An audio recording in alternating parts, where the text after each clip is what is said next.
ini saya masih bertahan di teater karena menurut saya teater itu adalah tempat untuk mengembangkan diri dan juga untuk mengetahui bagaimana kita bisa tahu apa saja sifat-sifat manusia, entah itu kadang sifat kita lagi sedih atau sedang marah. Jadi kita bisa mengekspresikan sifat-sifat tersebut dengan menghasilkan yang lebih baik. Sebelum lampu dinyalakan, sebelum tirai dibuka, ada dunia yang belum terlihat. Dunia yang dibangun dari imajinasi, kerja keras, dan cinta pada cerita. Inilah teater. Tempat di mana manusia menjadi cermin bagi manusia lainnya. Di atas panggung kecil itu, kisah-kisah besar dilahirkan dan penonton diajak merasakannya bersama. Mari melangkah ke balik layar, menyaksikan bukan hanya pertunjukan, tapi jiwa di balik setiap adegan. Waktu itu saya memerankan karakter yang bernama Dharma. Dharma ini adalah sebuah, bisa dibilang guru besar di pesantren ya. Jadi di sini saya kesulitan mencari intonasi.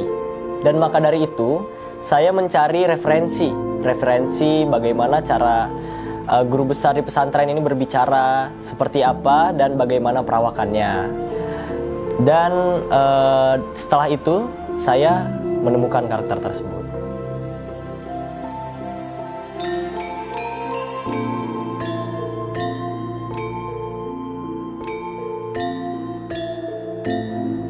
Menurut pandangan saya dari teater yang udah saya lihat ya, paling kurang menginspirasi dan cara dia buat ngasih itunya kurang lah. Jadi nggak ada maknanya dari teater itu yang kurang saya suka.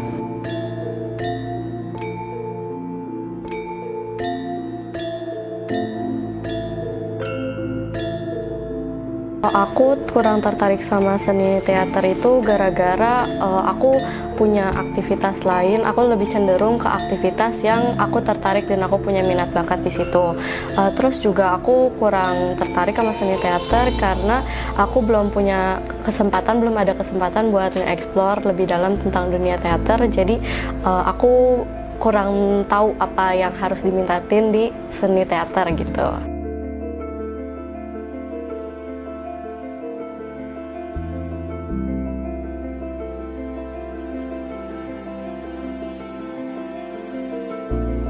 Di bawah pengaruh budaya luar ya, kayak tadi ya drakor, TikTok dan sebagainya, ini memang merepotkan banget gitu. Jadi kadang kita sendiri itu merasa kayak jengah gitu ya.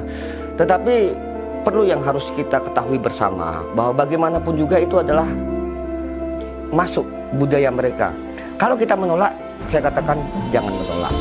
Cuman tantangan atau tugas kita ini sebagai pelaku seni dan budaya di komunitas teater dan film Hanjuang Bodas ini punya prinsip. Pertama, kita tanamkan dulu dalam pola-pola metode latihan kita. Entah kita latihan musik, entah kita latihan teater, entah kita latihan pantun atau sebagainya.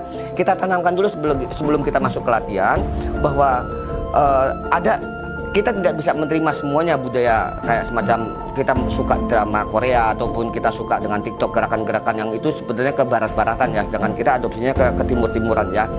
Kita tanamkan dulu itu sebetulnya. Kita harus jaga generasi kita tuh harus kita jaga bahwa tidak semuanya budaya-budaya asing itu bagus kita terima. Ada kultur tradisi tertentu. Ketika banyak kebudayaan asing itu memanggil papa langsung nama Sam, apa kabar? Padahal namanya memang Samuel. Sam, apa kabar? Itu anak memanggil papanya. Tetapi itu kan nggak pas di budaya kita. Nah, dari itulah maka tugas kita, peranan kita di Hanjuang Bodas itu beritahu kepada semua yang masuk ke kita, entah itu anak-anak teater, entah itu anak-anak musik, entah itu anak-anak pelukis, seni rupa dan sebagainya, itu kita terapkan keras dan disiplinnya tegas ya, kita tanam ke mereka. Ada beberapa yang kita terima dan ada beberapa juga yang kita tolak.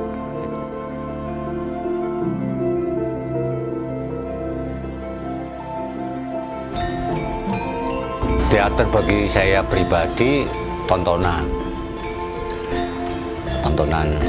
yang ada di panggung. teater. Jadi apa yang ada di panggung dan apa yang ada, misalnya ada panggung Presidium, ada panggung Arena, ada panggung umum, tapi itu secara pribadi sudah tontonan. Teater kan bahasa sono, bahasa sini tontonan.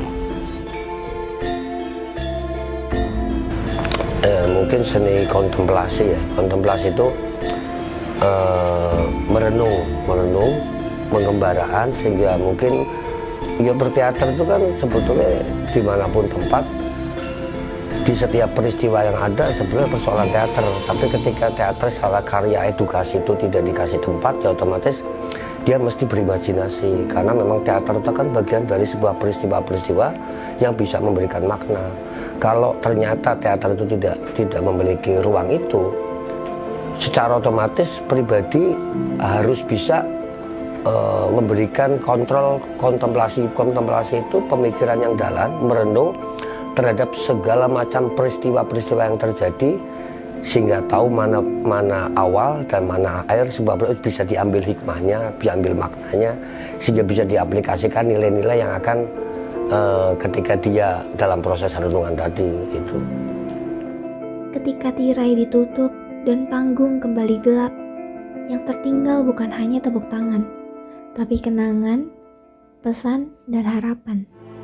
Teater bukan sekedar pertunjukan, ia adalah perayaan atas keberanian untuk merasakan, memahami, dan menjadi manusia sepenuhnya.